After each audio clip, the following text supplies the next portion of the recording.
Bonsoir à tous, lundi 8 avril, bienvenue pour le début de cette nouvelle semaine d'information locale avec TV 78. Tout de suite, les titres de ce 7-8 journal.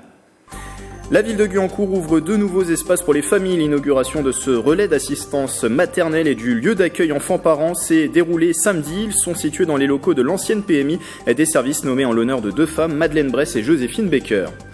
Leur volonté, démocratiser l'art contemporain. Des étudiants en master à l'UVSQ viennent de lancer un service de location d'œuvres. Il est possible pour les particuliers et les entreprises de les louer pour 1 ou 2 mois. Un projet auquel s'est associé une vingtaine d'artistes de la région. Et avec le retour des beaux jours, le jardin aussi reprend vie. Quels sont les bons gestes à adopter pour entretenir son gazon et ses plantations? Nous sommes allés glaner quelques conseils au Jardin de la Vallée à Magny-les-Hameaux. Et des invités également en plateau, les enseignants qui ne lâchent pas la mobilisation contre le projet de loi pour une école de la confiance. Et puis le mouvement européen des Yvelines qui organise une réunion ce jeudi à Plaisir. Le thème est les subventions européennes au niveau local. Avant de développer ces titres, cette information qui témoigne peut-être encore du mal-être actuel des policiers des Yvelines, une fonctionnaire de la brigade de nuit de Conflans-Sainte-Honorine a mis fin à ses jours avec son arme de service.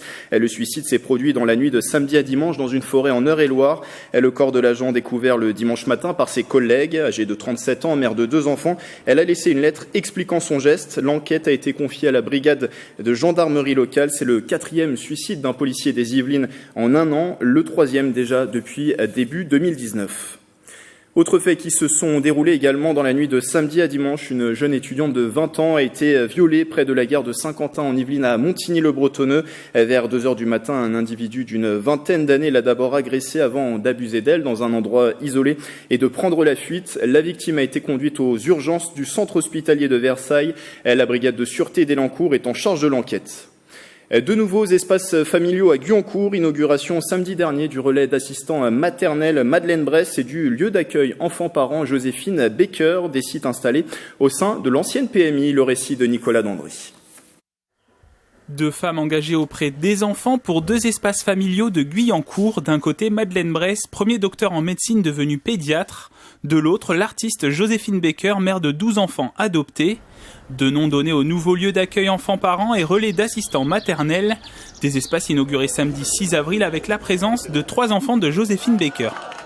Moi, je suis très fier, ma famille aussi, que l'on pense à célébrer ou honorer le nom de ma mère dans des lieux consacrés à l'enfance et aussi à la tolérance.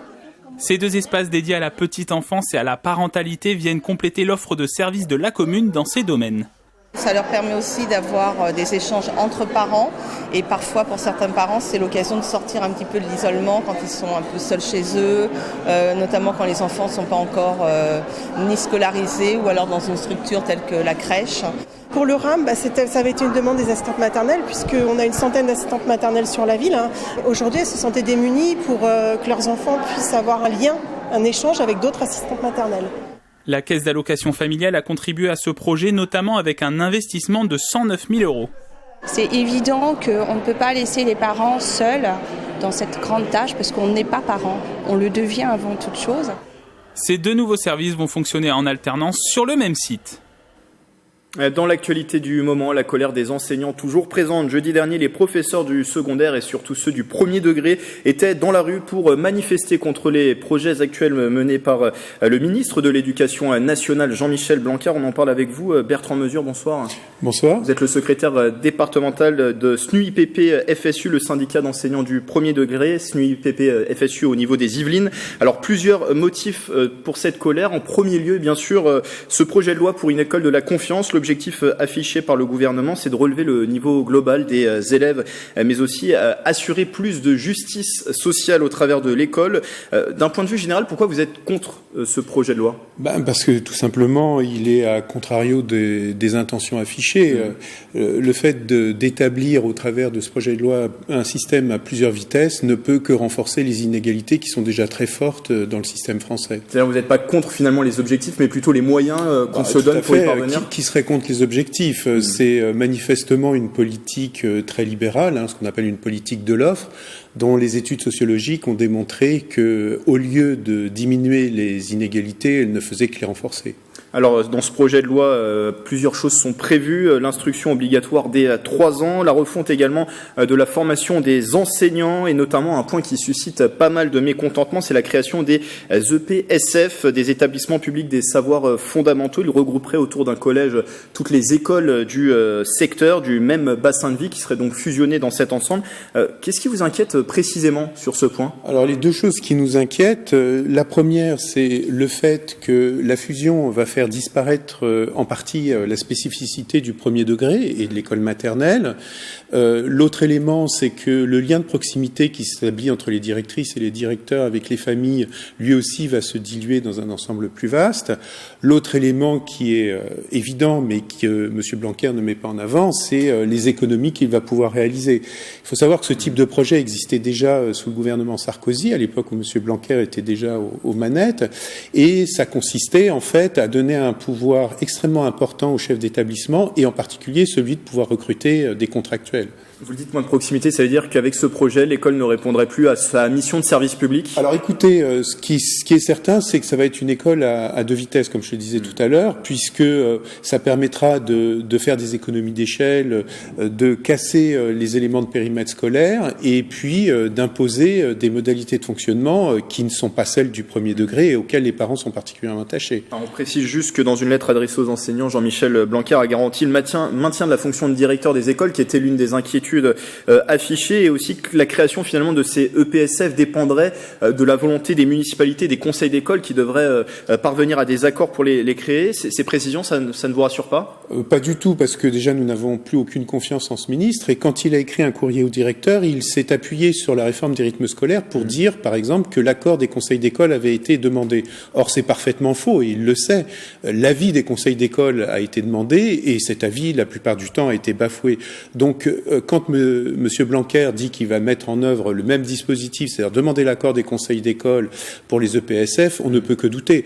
D'autant plus qu'un EPSF, ça suppose quand même l'accord entre les deux collectivités locales de rattachement, et on voit mal comment, une fois cet accord acquis, les conseils d'école pourraient être consultés et donner un accord.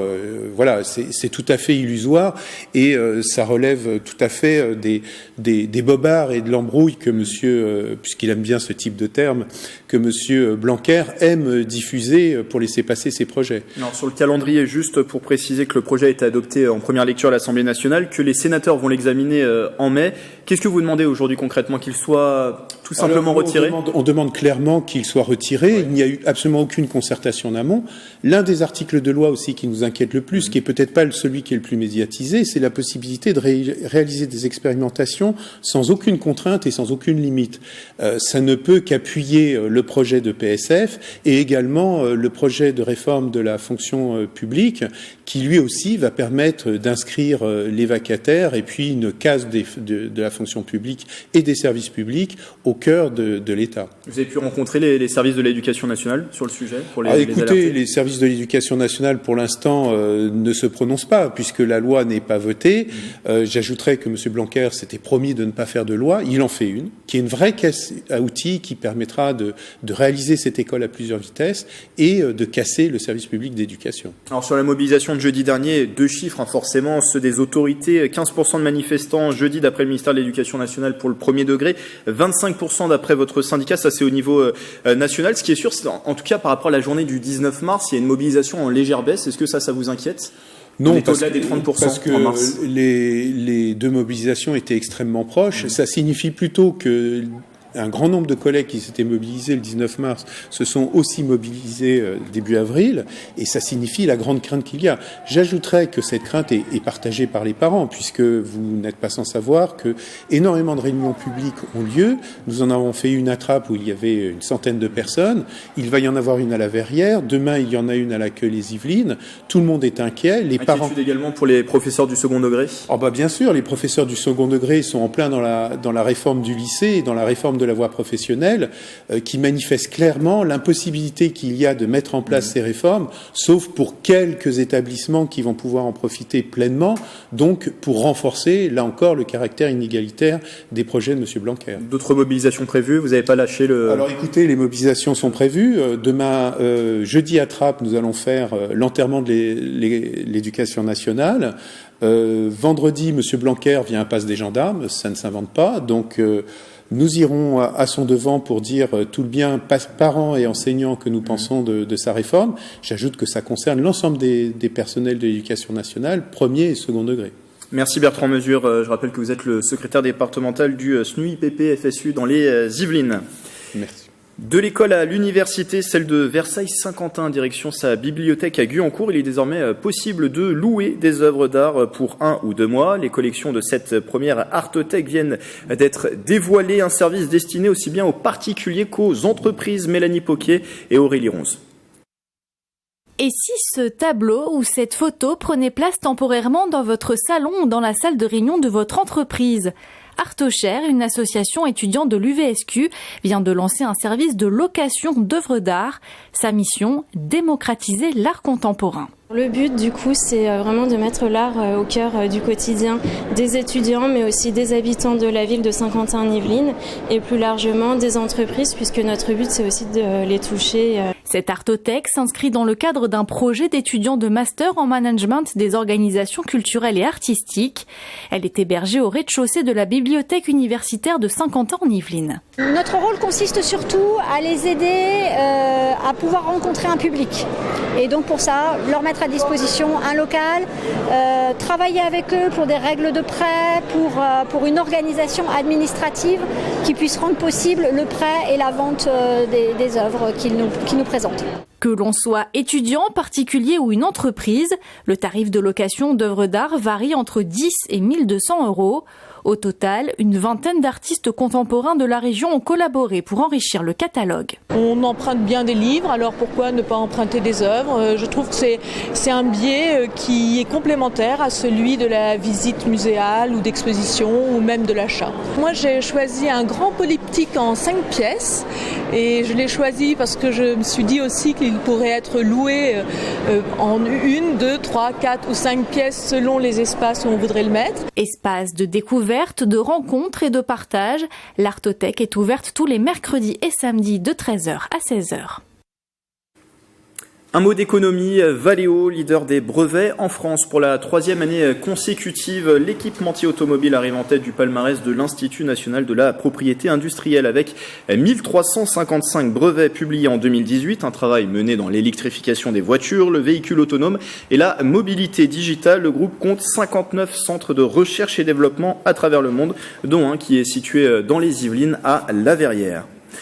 Les élections européennes approchent, c'est le 26 mai prochain en France. Alors pour mieux comprendre l'UE, je vous invite à retrouver sur tv78.com notre dernier 7-8 dossier consacré à cette thématique et aussi chaque mois l'émission le 7-8 l'Europe présentée par Nicolas Kirillovitz. Autre solution, c'est une conférence à retrouver jeudi prochain à la Maison des Sports de Plaisir. Elle vous aidera à y voir plus clair sur les subventions européennes et plus concrètement que finance l'UE au niveau local. Pour y répondre, on a 2 invités avec moi autour de la table. Viviane Boussier, bonsoir. Bonsoir. Vous êtes la cofondatrice du mouvement européen, l'antenne de Saint-Quentin-en-Yvelines du mouvement européen, et vous êtes également sa vice-présidente au niveau des Yvelines, et également Philippe Le Guen, bonsoir. Bonsoir. Vous êtes membre du conseil d'administration du mouvement européen des Yvelines, coordinateur adjoint de la maison de l'Europe, la maison Jean Monnet, la maison de Jean Monnet à Bazoches-sur-Guyonne, qui est rattachée à la direction générale de la communication du Parlement européen. Déjà un mot sur le mouvement européen pour les téléspectateurs qui ne connaissent pas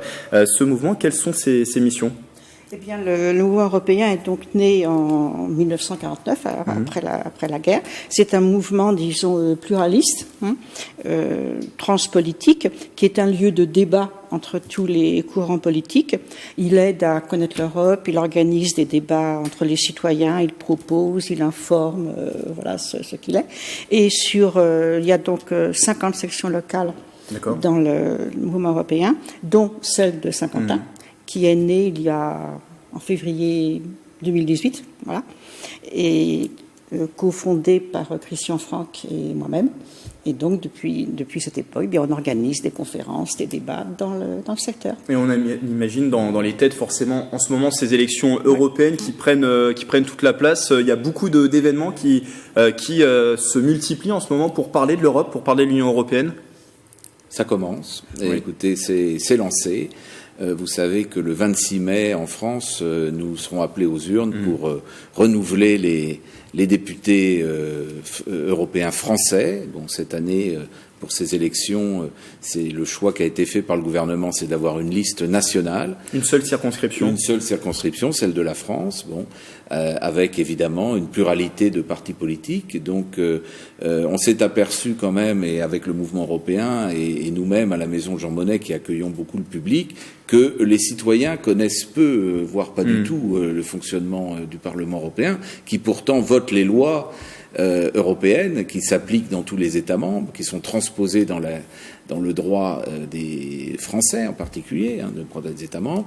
Donc, il paraît important de toujours réexpliquer, de faire de la pédagogie finalement, de la pédagogie et quelque chose de très concret. Que fait l'Europe peut-être au quotidien, au plus près de nous. Donc, c'est le thème du colloque en effet.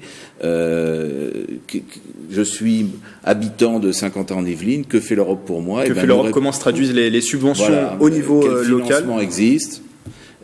Pour faire quoi? Comment éventuellement je peux les obtenir? Parce que c'est vrai qu'il y a beaucoup de fonds, des fonds comme le FSE, on va peut-être les voir s'afficher, ces fonds européens, en tout cas les principaux, le Fonds social européen, le FEDER, Fonds européen de développement régional, le FEADER, qui est un fonds européen agricole pour le développement rural. Finalement, beaucoup de fonds.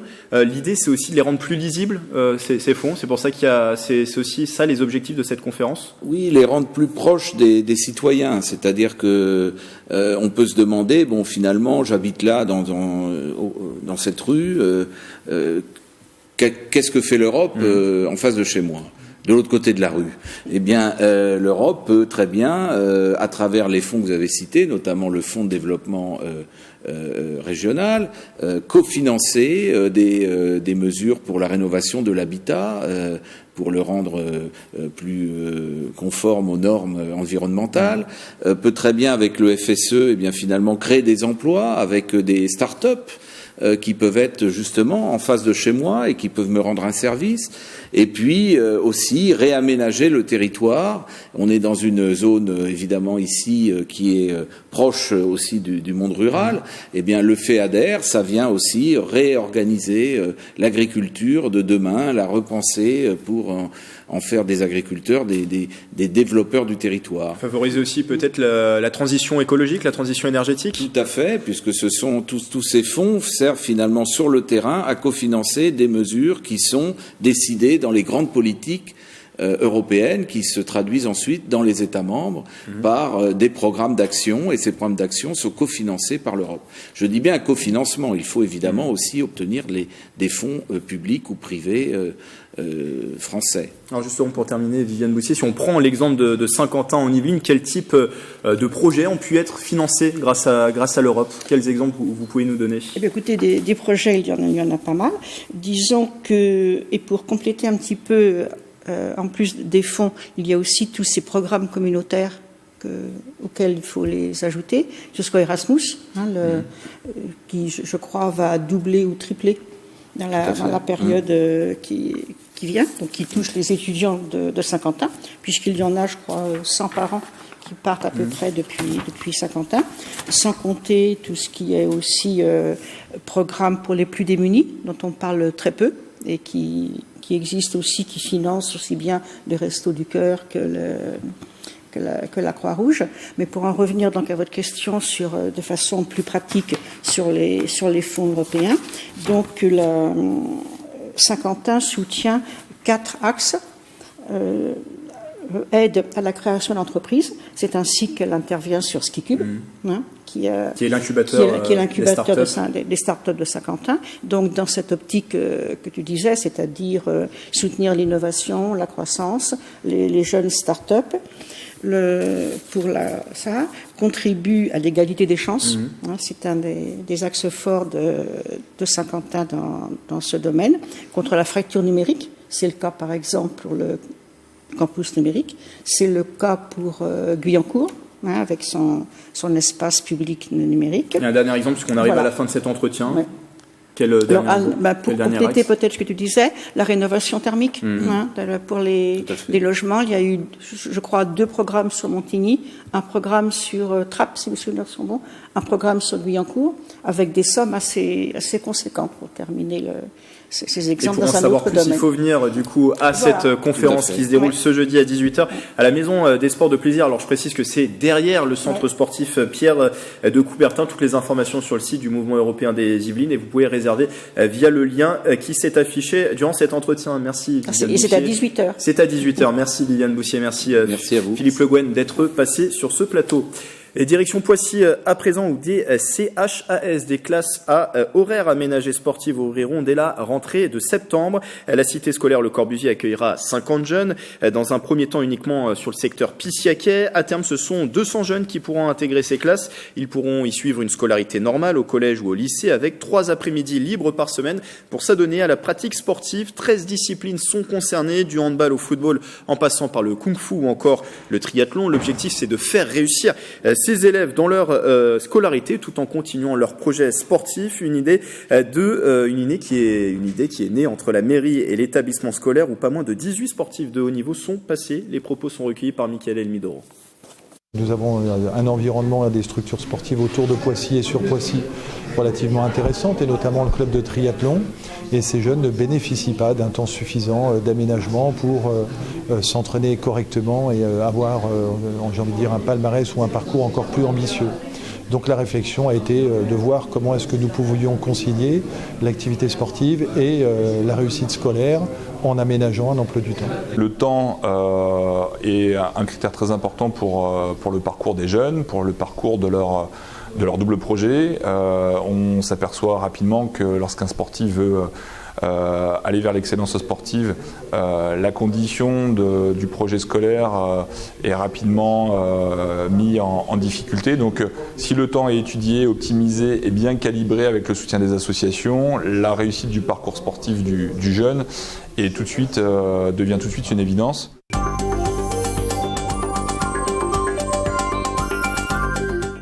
Notre journaliste sportif Mickaël Elmidoro que l'on retrouve tout de suite. Bonsoir. Bonsoir Grégory. Pour l'actualité sportive du week-end, les principaux résultats, on va commencer par du football. Exactement, match en jeu à Plaisir. Le club local recevait Carrière-Grésillon en demi-finale de la Coupe des Yvelines. Après une première période rythmée, ce sont finalement les visiteurs qui ouvrent le score sur un pénalty 1-0. Ce sera le score à la mi-temps. En deuxième période, les affaires de Plaisir ne s'arrangent pas. On voit le premier pénalty, justement. Voilà, Grégory. Donc, en deuxième période, les affaires de Plaisir ne s'arrangent pas. Ils concèdent un deuxième pénalty, s'inclinent finalement 2-0. On écoute les réactions. Très déçu, très déçu. Après, c'est le football. On va commencer par féliciter Carrière, qui a mérité sa qualification. Quand on se qualifie, on le mérite. Donc, bravo à eux d'abord. On a mis les ingrédients pour gagner ce match. On a eu 45 premières minutes qui étaient à peu près équilibrées. On prend un premier but sur un petit détail. Après, on reste quand même dans le match. Je trouve que la deuxième mi-temps, on a totalement dominé l'adversaire. On a eu pas mal d'occasions nettes. On a touché la barre. Le gardien aussi, il était sur quelques coups. On n'a vraiment pas eu de chance. Pour Plaisir, il faudra espérer avoir un peu plus de chance l'année prochaine pour soulever la coupe. De son côté, Carrière-Grésillon rencontrera le club de Vélizy en finale de la Coupe des Yvelines le 16 juin prochain à Verneuil-sur-Seine. Allez, on parle course à pied à présent. Dimanche 7 avril, Guyancourt. Certains se sont levés très tôt pour participer à la 25e édition de la Guyancourse au départ du Gymnase des Droits de l'Homme. Une course à pied de 10 km. Celui qui a le mieux réussi son réveil matinal, c'est lui, Pierre-Étienne Charbonnel. Il remporte la course en 38 minutes et 40 secondes. Pour sa première participation, on l'écoute. Le deuxième est juste à côté, pas très loin. On a fait 10 bornes ensemble et puis j'ai un peu décroché sur le dernier kilomètre, mais bon, c'était très bien. Rendez-vous l'année prochaine pour une 26e édition. Les organisateurs pourraient modifier légèrement le parcours et intégrer de la marche nordique au programme de l'événement. Et la victoire chez les féminines ? Victoire chez les féminines, Audrey Soulabaille qui a remporté la compétition. Alors je vais vous dire exactement le temps, en 43 minutes et 57 secondes. On retrouve cette interview et son interview et l'ensemble des reportages sport du week-end dans votre 7-8 Sport. C'est après ce journal. On referme d'ailleurs ce journal avec ce dernier reportage, avec les beaux jours qui reviennent. Vous avez peut-être envie de profiter de votre jardin et de lui redonner vie. Mickaël Elmidoro justement et Marilène Yapichino sont allés glaner quelques conseils à Manille-les-Hameaux. Je voudrais de la lumière dans mon jardin d'hiver. Transformer son jardin d'hiver pour le printemps. Première étape, son gazon, pour lui redonner un petit coup de verre, un peu d'engrais. On va se créer des lignes droites dans notre gazon. Et là, c'est le geste auguste du semeur. Le paysagiste effectue 2 passages, un premier par ligne, puis dans la perpendiculaire. Cela permet une répartition homogène et d'éviter la catastrophe, la brûlure de sa pelouse. Une opération à effectuer fin février et à renouveler en septembre pour un meilleur entretien. On voit un gazon qui repart quand même bien. Il n'y a pas trop de mousse parce qu'il a ses 2 apports d'engrais par an. Et pourtant, on est à un endroit où on a une terre argileuse. Si la terre argileuse du bassin yvelinois n'est pas des plus propices aux belles pelouses, elle est en revanche idéale pour les arbustes. N'hésitez pas à leur faire de la place dans vos massifs, mais avant plantation, on l'habille son arbuste. Habiller, c'est le retailler légèrement avant la plantation pour qu'il émette du bois et de la racine. Une fois ses branches mortes coupées, on peut le sortir de son pot pour vérifier et déployer légèrement ses racines. En blanc, vous voyez, c'est un végétal qui se porte très bien, c'est ce qu'on appelle des radicelles, c'est-à-dire les nouvelles racines. Et à partir du moment où on a une présence importante de radicelles, c'est que l'arbuste il est prêt à s'installer et il va partir très rapidement. Lorsque vous creusez, une astuce, créer une cuvette pour faciliter l'arrosage. Si on ne fait pas cette cuvette, l'eau va tomber et ne restera jamais au contact de la plante. L'idée, c'est vraiment d'amener l'eau à la racine. L'idéal pour une nouvelle plantation est un arrosage 2 fois par semaine de l'équivalent d'un seau d'eau. Pour sa toute première tétée, la plante a même besoin d'un arrosage jusqu'au refus. Il faut attendre ce phénomène pour considérer que l'arrosage est bien réalisé. Enfin, n'oubliez pas vos plantes qu'il faut rabattre, comme ce romarin qui a besoin de petites coupes. Vous pouvez toujours les garder pour votre premier barbecue de l'année. Et c'est la fin de ce journal. Belle soirée avec TV78.